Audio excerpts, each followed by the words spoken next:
DW. Habari za ulimwengu. Msomaji wako ni mimi Josephat Charo, na kwanza ni muktasari wake.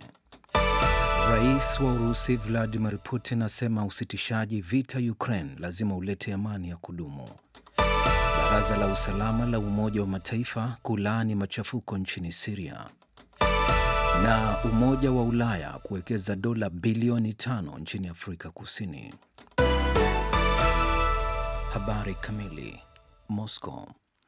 Rais wa Urusi Vladimir Putin amesema usitishaji mapigano katika vita vya Ukraine lazima ulete amani ya kudumu. Putin amesema anaunga mkono kusitisha mapigano nchini Ukraine, lakini akasisitiza kwamba kanuni za makubaliano yoyote ya kusitisha mapigano lazima zisuluhishe sababu halisi za mgogoro huo. Wakati hayo yakiarifiwa, maafisa wa Urusi wamewasiliana na wenzao wa Marekani wakisema hawamtaki mjumbe maalum wa Marekani kwa mzozo wa Urusi na Ukraine, Keith Kellogg, ahusike katika mazungumzo ya ngazi ya juu yanayolenga kuvifikisha mwisho wa vita vya Ukraine. Kellogg amekosa kuhudhuria baadhi ya mazungumzo muhimu ya ngazi ya juu katika wiki za hivi karibuni, ukiwemo mkutano uliowashirikisha mshauri wa usalama wa taifa Mike Waltz na waziri wa mambo ya nje wa Marekani Marco Rubio na ujumbe wa Ukraine nchini Saudi Arabia Jumanne wiki hii. Umoja wa Mataifa, New York.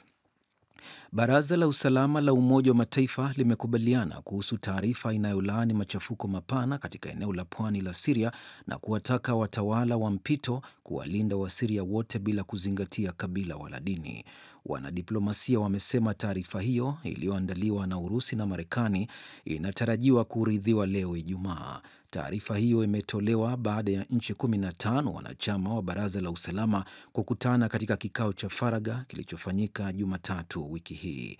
Baraza la Usalama linatambua ukosoaji hadharani wa machafuko uliofanywa na viongozi wa mpito wa Syria na limetoa miito hatua zaidi zichukuliwe kuepusha yasitokee tena.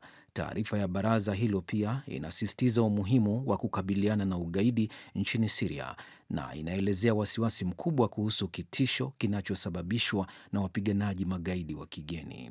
Cape Town. Umoja wa Ulaya na Afrika Kusini zimeapa kuimarisha mashirikiano katika mkutano wa kilele uliofanyika jana Alhamis, huku pande zote mbili zikikabiliana na vitisho vya msaada na biashara kutoka kwa utawala mpya wa Marekani. Rais wa halmashauri kuu ya Umoja wa Ulaya Ursula von der Leyen anapanga kuwekeza dola bilioni 5 Afrika Kusini zinazojumuisha ufadhili kwa kuhamia katika matumizi ya nishati safi na kuimarisha utengenezaji wa chanjo. Akizungumza katika hotuba yake ya ufunguzi wa mkutano huo, Rais wa Afrika Kusini Cyril Ramaphosa amesema mkutano baina ya Umoja wa Ulaya na Afrika Kusini umefanyika katika kipindi cha kutokuwa na uhakika ulimwenguni kinachodhihirika kupitia uzalendo wa kiuchumi na ongezeko la nchi kupitisha maamuzi peke yao bila kushauriana na nchi nyingine. Unaendelea kuisikiliza taarifa hii ya habari za ulimwengu kutoka DW Bonn. Berlin. Kansela mtarajiwa wa Ujerumani Friedrich Merz amesema hatua za haraka zinahitajika kuimarisha jeshi lenye rasilimali chache na uchumi unaoyumba, wakati alipokuwa akitetea mpango wa kuifanyia mageuzi sheria ya ukomo wa deni la taifa katika mjadala mkali bungeni uliofanyika hapo jana. Merz alisema Ujerumani lazima ikope mabilioni ya fedha kufadhili ulinzi na miundombinu na lazima iwe tayari kujilinda yenyewe. Muungano wa vyama ndugu vya Christian Democratic Union CDU na Christian Social Union CSU pamoja na chama cha Social Democratic SPD vimekubaliana kuifanyia marekebisho sheria inayoweka ukomo wa deni la taifa ili kuruhusu matumizi makubwa zaidi katika ulinzi. Chama cha mbadala kwa Ujerumani AfD kimewasilisha shauri katika mahakama ya katiba kulalamika kuhusu mpango huo wa mageuzi, kikisema uamuzi unatakiwa kupitishwa na bunge jipya linalotarajiwa kuapishwa mwisho wa mwezi huu. Charlevoix, Canada. Waziri wa mambo ya nje wa Ujerumani Annalena Baerbock amesisitiza juu ya umuhimu wa umoja wa nchi za Magharibi licha ya msuguano uliopo na Marekani kuhusu mtazamo wake kuielekea Urusi.